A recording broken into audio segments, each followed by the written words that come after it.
It's the story of Jesus saying, a party is being thrown, a banquet is being thrown. Go out into the streets and invite everybody to come. It's going to be a great party. And I think when the Messiah, when the Savior, our Savior is throwing a party, come and be part of this party, right? You don't even need to RSVP, just come and be a part of it.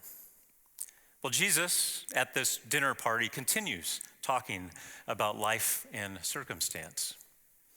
One example he says is, I just bought land and I need to go up north and I need to check it out to make sure it's the land that I wanted it to be. So I need to head out of town and head up north. And I think it's pretty common for us to think about all the things in which we are invested as well. I'm coaching my son's soccer team or hockey team or baseball team, or I have an investment in this, that, or the other thing. My wife was reading the emails a few months ago from the Edina concert band.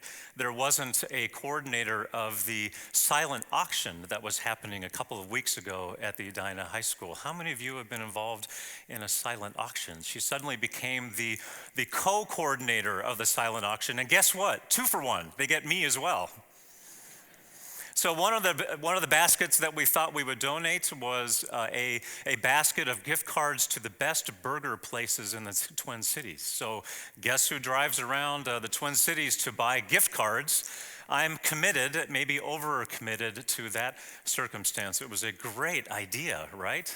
And it tasted pretty good too, actually, because it was worthy of some sampling. And Michelle came along with me too, by the way. But we're invested in things.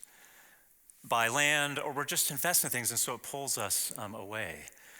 Another one that Jesus mentioned, someone said, well, I just bought some oxen. You know, these are tools of the trade. I imagine he's maybe talking to a farmer 2,000 years ago. I wouldn't know the first thing about an oxen, but I know what it means, though, to work.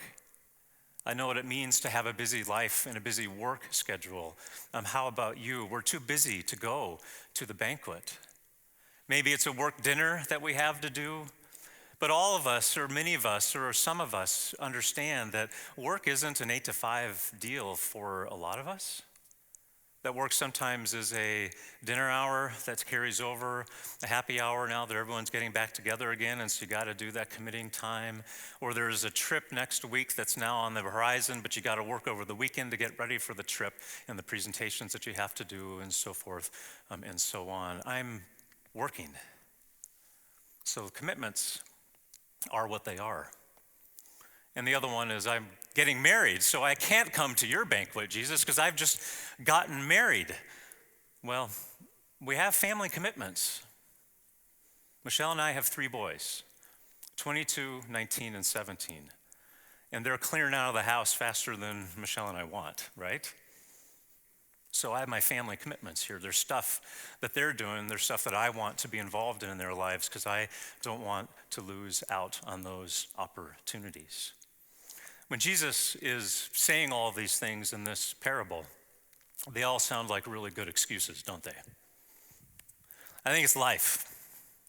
I guess it's my life, but I'm presuming and making the assumption that it's not far off from your life here as well.